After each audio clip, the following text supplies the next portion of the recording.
So, this is the Forbidden Zone?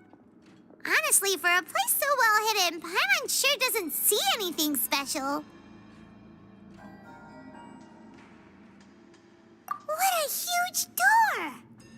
There are 3 such isolation gates in total. Generally speaking, I'm the only one who's allowed to go inside. Hence the name Forbidden Zone. Am I correct to assume you're going to run on back and tell your little Fatui friends everything? Well, Paimon wasn't thinking of keeping anything from them. Well, I'd advise you wait until you've seen the whole truth of this place for yourself before deciding whether or not to tell them.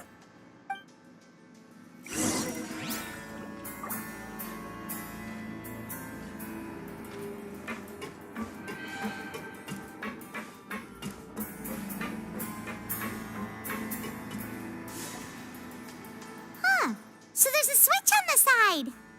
Stand back.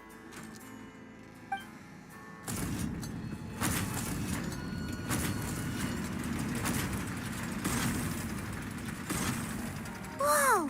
They all just went up one by one. Go on, have a look.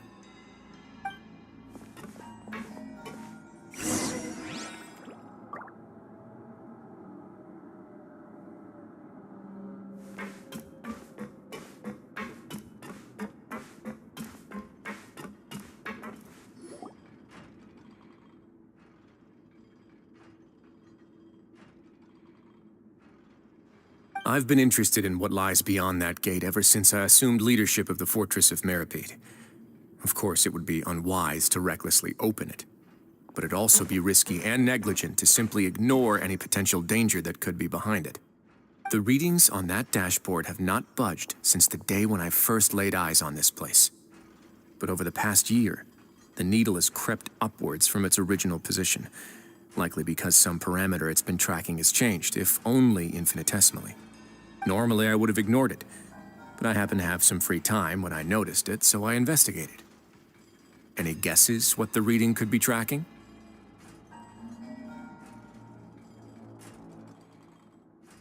Very reasonable guesses. I've considered both of those as well. Unfortunately, our dashboard is tracking something less ordinary. The temperature should vary with weather and climate changes, so for something that rarely shifts, the water pressure is more likely. We ran a few tests to increase the pressure from the outside, but the readings didn't change at all.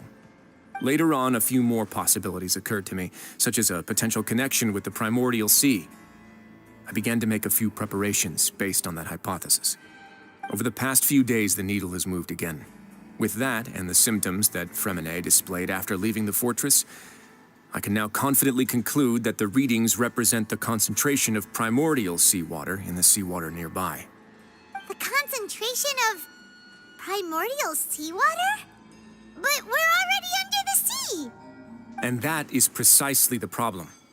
We're at the bottom of the sea, and now we're surrounded by toxic seawater. Somehow, primordial seawater got mixed in, and the concentration is steadily rising. Yes, that's very likely. But forget about the two of us! Not even Novelette knows where the primordial sea could be, much less where we could find and plug a leak. Oh. Oh! Seems like you've figured it out. I believe the primordial sea lies directly beneath this sluice gate. For some reason, the primordial seawater levels have risen significantly, and it's now very close to us. The indicators are now red. Although the gate still stands, some primordial seawater has already leaked out and mixed into the sea around us. If this continues, soon it will no longer... Yeah, you know what the legends say. If this place falls, then everyone in Fontaine will be turned into puddles in the span of a night. But that's just too weird! Why would the Fortress of Meripede be built right above a sluice gate for the primordial sea? Who built this place anyway? Your expression tells me you think this might be part of a vast, complicated conspiracy. To be honest, you might find the actual answer may be exceedingly boring. It's just that the secret of the Forbidden Zone had been long forgotten by the nation before I rediscovered it with my research. There's no single founder of the Fortress of Meripede in any traditional sense. What we know about its history has been left to us by the people who used to live here. When the previous Hydro Archon Egeria ruled the land, all convicted criminals from Fontaine were exiled. The people drove the criminals away like a wolf pack chasing away the banished. The criminals received no sympathy of any kind from the people.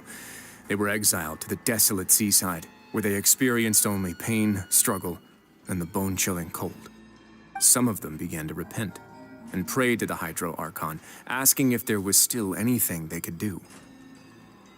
The Hydro Archon took pity on them and said, "You may go guard my secret, deep underneath the waves." And so, leaning on the power of the Hydro Archon, they gathered underneath the sea and began to build a fortress. They became a community down there in the deeps, and over the years helped it to grow. As the number of exiles increased, more and more people joined the community. When the first group of exiles died, they left the yet unfinished fortress to their successors. The Hydro Archon continued to lend her support, allowing the fortress and what it stood for to continue growing ever larger. Before long, this dark underwater fortress became the sinner's only home. And with that, the people here stopped referring to the fortress as a prison. They saw themselves as repenting sinners who would regain their freedom once they had sufficiently redeemed themselves.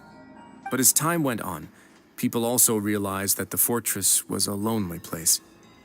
Once they had gotten used to life here, they could no longer feel comfortable living in the overworld. Once they had finished serving their sentences, some people left and some others chose to stay. They'd find some idle position and let their withered souls fade away with the ancient secrets of the past.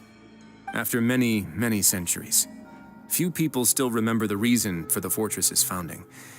Now they just see it as an integral pillar of Fontainian society, as the place where criminals deserve to be sent. Now and again, researchers manage to break one law or another and live out their days in the fortress. I learned all this from an elderly historian. Everyone else just thought he'd made it all up. But now you know every part of that history is true. Indeed. It's just as the prophecy says. If this gate fails, then everyone will be dissolved into the sea. To be frank, not really. But sadly, that hasn't stopped this prophecy from proving all too accurate. Prophecies are troublesome things. Just hearing one will create the first wave of panic. Seeing signs of it will bring about the second, and actually witnessing it in real time, the third.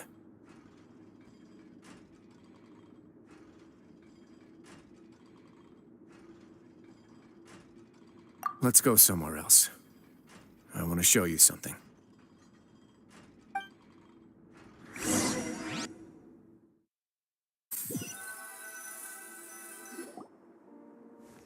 This is it. Your Grace, perfect timing. The results from our last round of experiments have... Wait, Jurier, he's not alone! Huh? Lorvine and Jurier? No need to panic, you two. I've already told them about our plan. What? After you warned us not to tell a single soul about any of this? I'm skeptical as well. Are you sure they are trustworthy? The results speak for themselves, don't they?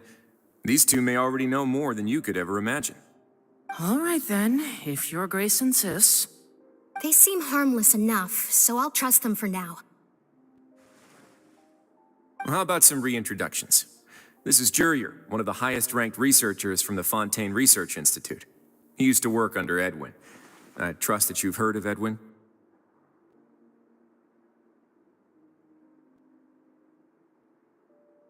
Good. Saves me a bit of time explaining. Edwin's main areas of research were archium and gravimeters. As his assistant, Jurier is quite familiar with them as well. I hired him to be my technical consultant. You want to blow up the fortress of Meripede? Ah, what a lovely idea. I'm already imagining it in my head. Gotta admit, I'm tempted as well. Guys, focus! Focus! That taskmaster over there is Miss Lorvine, and is also one of my technical consultants. While Jurier used to be Edwin's assistant, she used to be Jurier's assistant. Ooh, are they together? See, everyone keeps asking this question. Are you too sure you're not a couple and just using your work as a convenient cover? Your Grace, I am not in a relationship with this man. If I dated her, I'd officially be madder than Edwin. Jeez, forget I said anything then. Follow me. Whoa, there's another door that goes right up. Your constant amazement makes it seem like the fortress can do anything. But Paimon really thinks everything's super cool.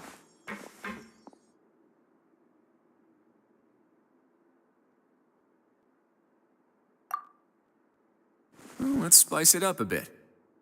And here you go.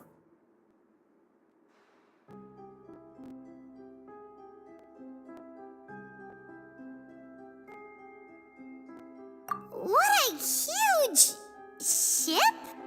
This is also a production zone that Paimon's never seen before. What's going on? How much do you know about Fontanian history? Not much at all. Well, then maybe you haven't heard the story of ancient Lemuria. To give you a quick rundown, Fontaine used to be ruled by the Lemurian dynasty. According to legend, the Lemurian king Remus came to this land after being inspired by divine revelation and found the seer Sibila, who had taken on the form of a golden bee. Taking the golden bee with him and riding on a huge ship, the Fortuna, he created his nation above the surging waves. He called his nation Lemuria and used the Fortuna to incessantly search for new tribes and islands, calling on them to join his empire. There's a ship in this story too? Where there's water, there'll be ships. People believe that hope can always be found at the end of a voyage. Do you believe that too? To a point, I think. As you've already seen, I have a whole factory's worth of labor, materials, and technology at my disposal. Certainly can't hurt to give it a try. So the moment I began to speculate that the primordial sea might lie underneath the gate, I also began this project. Were you inspired by the legendary Fortuna? Maybe. Fontanians need something to hold on to cope with the impending disaster.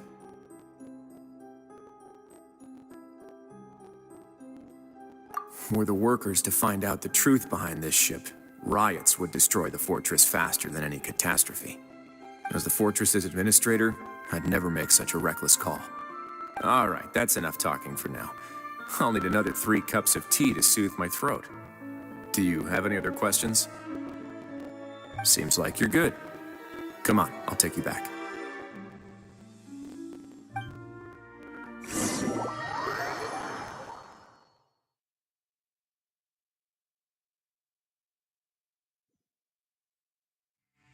I'll leave you here for now.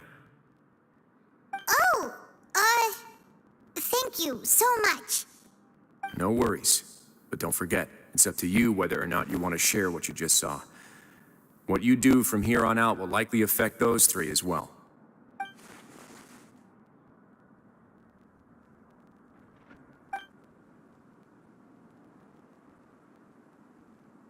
Yeah, we'll put a lot of thought into it for sure.